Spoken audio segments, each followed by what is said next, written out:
"You don't belong in this hospital," Dr. Harmon said, not even looking up from his clipboard. "And, frankly, neither does your opinion." The woman standing across from him didn't move. She didn't apologize. She didn't flinch. She simply adjusted the strap of her worn canvas tote bag and waited. The cardiology wing of Mercy General Hospital in downtown Atlanta smelled the way all hospital corridors do: antiseptic and coffee and the particular staleness of recycled air. But for Dr. Conrad Harmon, chief of cardiothoracic surgery, that smell was the perfume of a kingdom he had built over 22 years. His name was on the donor wall in the East Lobby. His photograph hung in the residency orientation hall. He had operated on a sitting senator. He had been profiled in Atlanta magazine twice. In his mind, the hospital did not run without him. It ran because of him. At 51, Conrad was the physical embodiment of institutional arrogance. He was tall in the way powerful men often are, not especially so, but made taller by the way rooms rearranged themselves around him. His white coat was always pristine, always starched, always worn open at the collar to suggest casual dominance. He had trained at Johns Hopkins. He mentioned this roughly 4 times per day to people who had not asked. He did not treat patients. He presided over them. It was a Wednesday morning. Early, the kind of early that belongs to nurses who have been there since 5 and residents who haven't left since the night before. The cardiology wing's weekly clinical conference was scheduled for 7 a.m.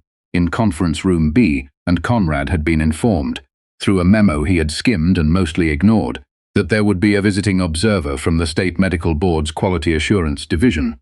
Some bureaucrat, some box checker, someone he would tolerate for 40 minutes and then forget existed.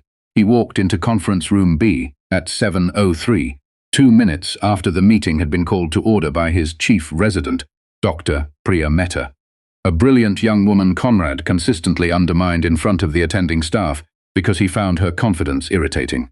Seated at the far end of the conference table, unremarkable among the cluster of residents and nurses, was a woman he did not recognize. She appeared to be in her mid-50s. She was black, with close-cropped natural hair going silver at the temples. She wore no white coat. She had on a plain charcoal blazer over a dark turtleneck.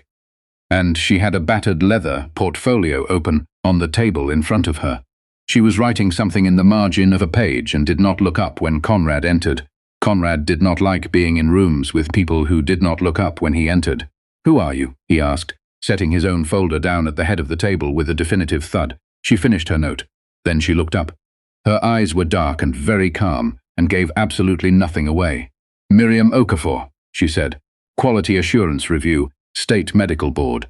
Conrad made a sound that was not quite a scoff and not quite a laugh, but lived in the uncomfortable territory between both. "Right," the observer. He looked at Dr. Mehta. "Can we move this along? I have a consult at 8. The meeting began. For the first 15 minutes, it was a standard Wednesday conference. Case reviews, post-op outcomes, a discussion about the new ventricular assist device protocols. Conrad talked more than anyone else, as he always did.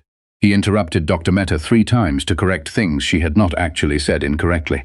He referred to one of his second-year residents, a young black man named Dr. Tremaine Osei, as the new one, despite the fact that Tremaine had been on the service for 7 months. And through all of it, the woman at the end of the table wrote in her portfolio and said nothing. This bothered Conrad in a way he couldn't precisely name. At the 20-minute mark, the discussion shifted to the case that had been quietly causing tension on the floor for the past week. Patient in Bay 14. Elective valve replacement. 73-year-old woman, Medicare, no private insurance. Transferred from a smaller community hospital out in Fulton County. The surgical team had flagged a potential concern about the timing of her pre-op workup. Specifically, whether she had been appropriately counseled about surgical risk given her age and a secondary kidney condition. It was Dr. Mehta who raised it, carefully, in the measured language of someone who has learned to be careful. "I think it's worth discussing whether the informed consent process was as thorough as it could have been given her comorbidities." Conrad waved his hand. "Her consent is signed. We reviewed her chart. She's cleared for surgery." "I know," Mehta said. "I just think that given the renal—" "I am familiar with her renal function," Conrad said, each word arriving separately, like stones dropped into still water. "I am the one who reviewed it. I am the one who cleared her. Are you suggesting that I missed something, Dr. Mehta?" The room went quiet in the specific way it always went quiet when Conrad did this. The residents looking at their notebooks, the nurses finding something urgent to study on their tablets. "I'm suggesting it's worth a second look," Meta said, her voice remarkably steady. "It is not worth a second look," Conrad said, "and I find it exhausting that we have to litigate my clinical judgment in a weekly conference. Move on." It was at this moment that the woman at the end of the table spoke.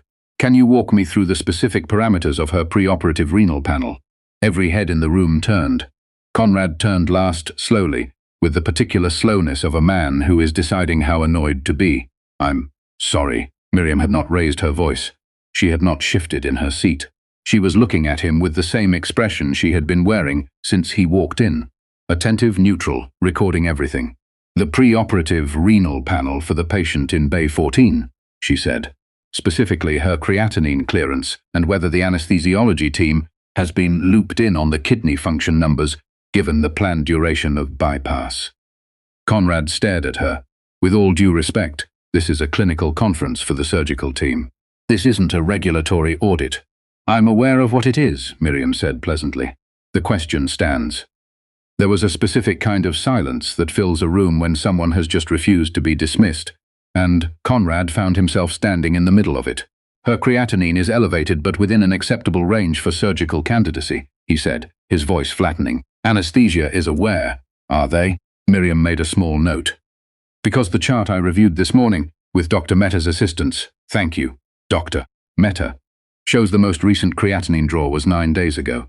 Not within the 72-hour window recommended by current ACC/SAHA perioperative guidelines for high-risk patients over 70. The room was now extraordinarily still. Conrad laughed. It was the laugh of a man who has used laughter as a weapon for decades. "You reviewed her chart this morning." "I did, and based on 30 minutes with a chart, you are going to instruct me on perioperative cardiology." "I'm not instructing anyone on anything," Miriam said. "I'm noting a gap in protocol compliance that represents a potential patient safety issue." "That's what I'm here to do." "What you're here to do," Conrad said, leaning forward slightly, "is observe. That's the word in your title, isn't it? Observer. You sit, you watch, you write in your little book. You don't interrupt clinical operations based on a morning's worth of chart browsing." He looked at the room, inviting complicity, finding very little. "I have been a cardiothoracic surgeon for 22 years. I trained at Johns Hopkins. I have performed over 3,000 open-heart procedures. What are your clinical credentials, exactly?" Miriam set her pen down. She folded her hands on top of her portfolio. "My clinical credentials," she said, with the careful precision of someone who has waited a long time to say something and is now saying it exactly right, "include a medical degree from Howard University, a residency in internal medicine at UCSF, a fellowship in cardiovascular medicine at the Cleveland Clinic, 14 years as an attending cardiologist, and the past 6 years as the Director of Patient Safety and Quality Oversight for the Georgia State Medical Board. But I'm not sure my credentials are what's relevant here." The pen Conrad had been holding dropped onto the table. "What's relevant," Miriam continued, in the same unhurried voice, "is that the patient in Bay 14 has not had a renal function update in 9 days.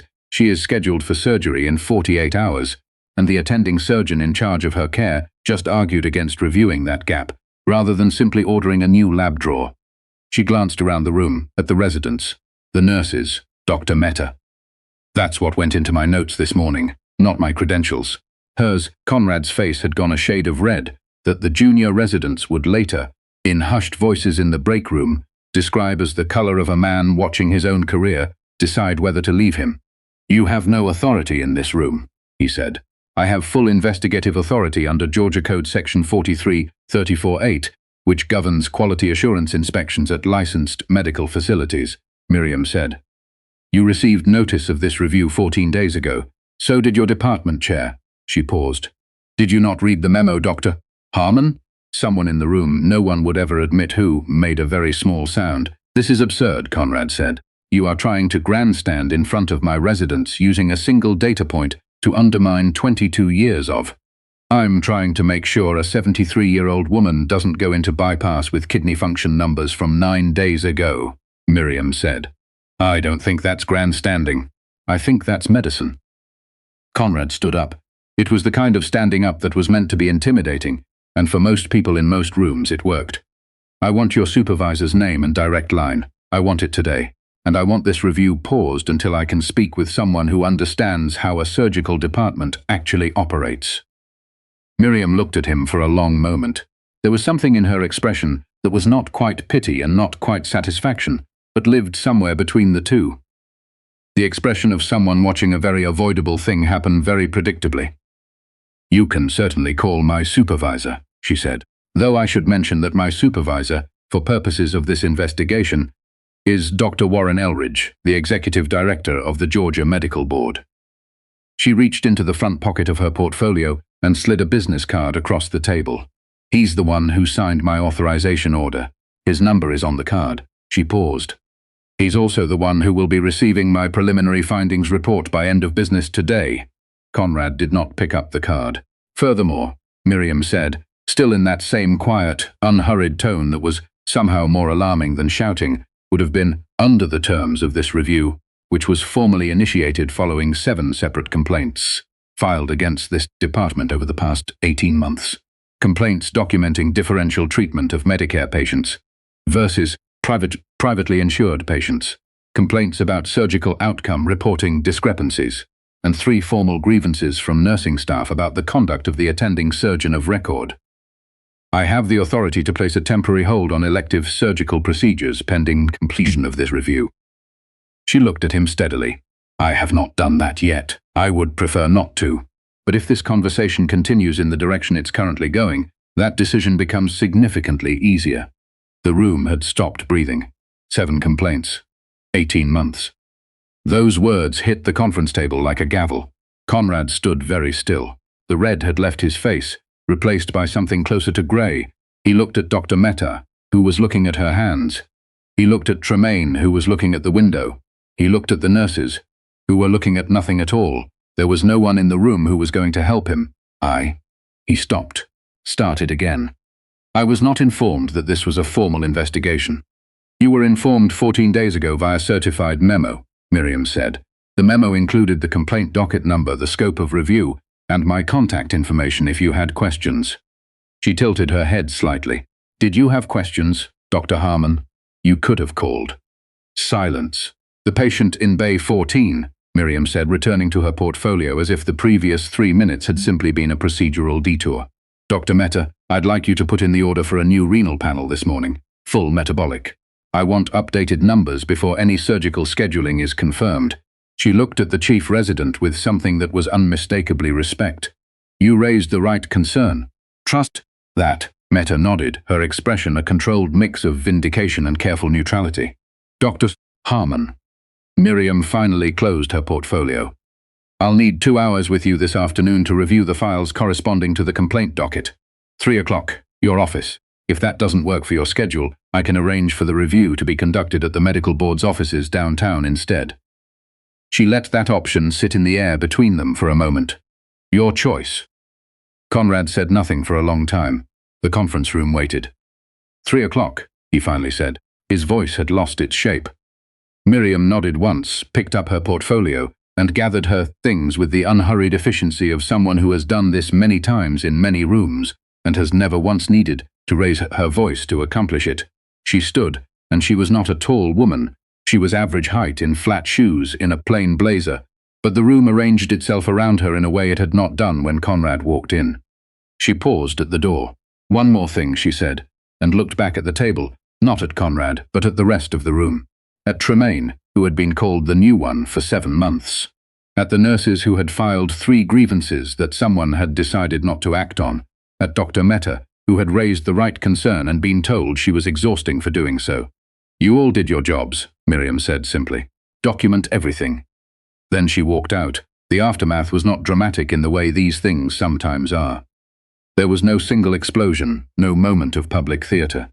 Conrad Harmon was not marched out of the building by security. He was not stripped of his white coat in front of the residents. What happened was slower and more thorough and, in its own way, more complete. The preliminary findings report landed on Dr. Warren Elridge's desk at 4:47 that afternoon. It was 41 pages. It contained, among other things, a documented pattern of surgical recommendations that correlated strongly with a patient's insurance status. elective procedures approved, faster and with less scrutiny for privately insured patients, delayed or denied for Medicare and Medicaid. It contained 3 years of post-operative outcome data showing that Conrad's complication rate for lower-income patients was statistically and significantly higher than his rate for privately insured ones, a discrepancy that had never been formally reviewed because no one had formally looked. It contained verbatim accounts from nursing staff describing a work environment in which raising clinical concerns about Conrad's patients was treated as a career risk, and it contained a note, added at the end in Miriam's precise, unhurried handwriting, about a 73-year-old woman in Bay 14 whose renal function had not been updated in 9 days and whose surgery had been rescheduled pending a complete preoperative review. The new labs came back the next morning. Her creatinine clearance had declined meaningfully in the 9 days since the last draw. The anesthesiologist who reviewed the updated numbers said, quietly, to no one in particular, that she was glad they had caught it. The formal investigation took 4 months.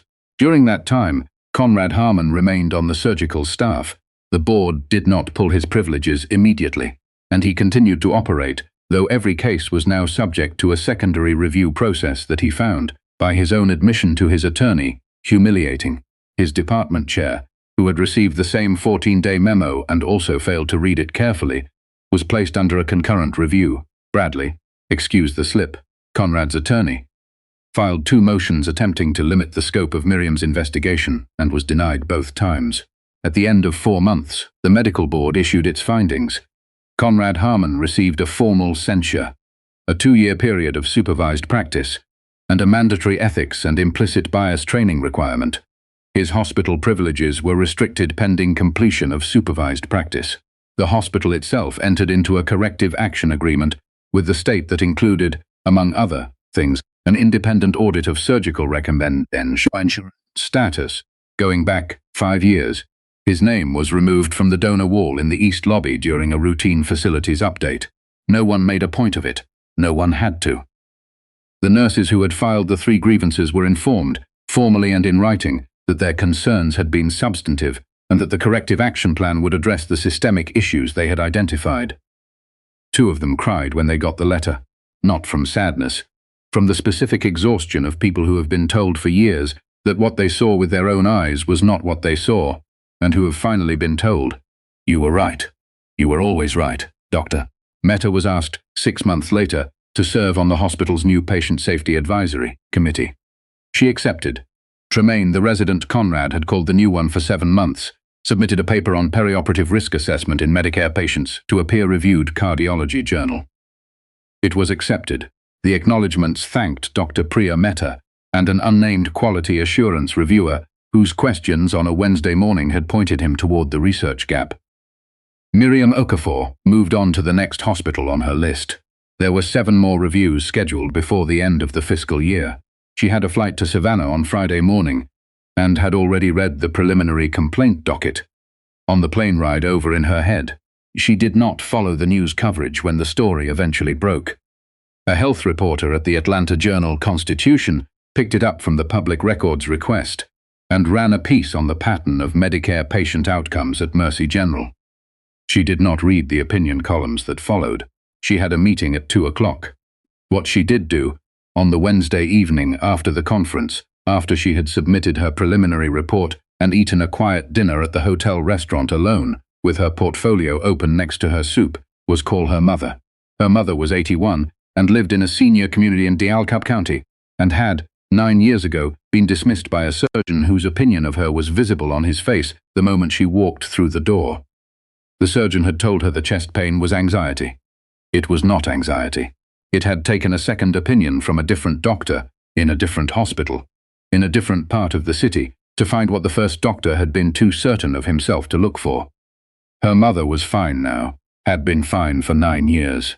But Miriam remembered the specific expression on that first surgeon's face, the casual, total certainty of a man who has decided in 30 seconds what a woman's body is, and is not telling him. And she had carried it with her, through a fellowship and 14 years of clinical practice, and 6 years of this work, this particular work, in rooms exactly like that conference room, across tables from men exactly like Conrad Harmon. She did not hate Conrad Harmon. She did not need to. She just needed him to stop. "How was your day?" her mother asked. "Long," Miriam said. "Good. Did you eat?" "I'm eating now." "What are you having?" "Soup." "What kind?" Miriam looked at the bowl. "The kind that comes with crackers." Her mother made a sound of moderate disapproval. "You need to eat real food, baby." "I know, Mama. You taking care of yourself out there?" Miriam looked out the hotel window at the Atlanta skyline, the lights coming on as the city settled into evening, and thought about a woman in Bay 14 who would have gone into surgery in 48 hours with 9-day-old kidney numbers, and a surgeon who had decided, without looking again, that everything was fine. "Yes," she said. "I'm taking care of things out here." Power doesn't always announce itself. Sometimes it walks in wearing flat shoes and a plain blazer and sits quietly at the end of the table, writing in a portfolio, waiting for exactly the right moment, to ask exactly the right question. And sometimes the most devastating thing you can do to a man who has spent 20 years certain that no one is watching is simply to walk in and watch.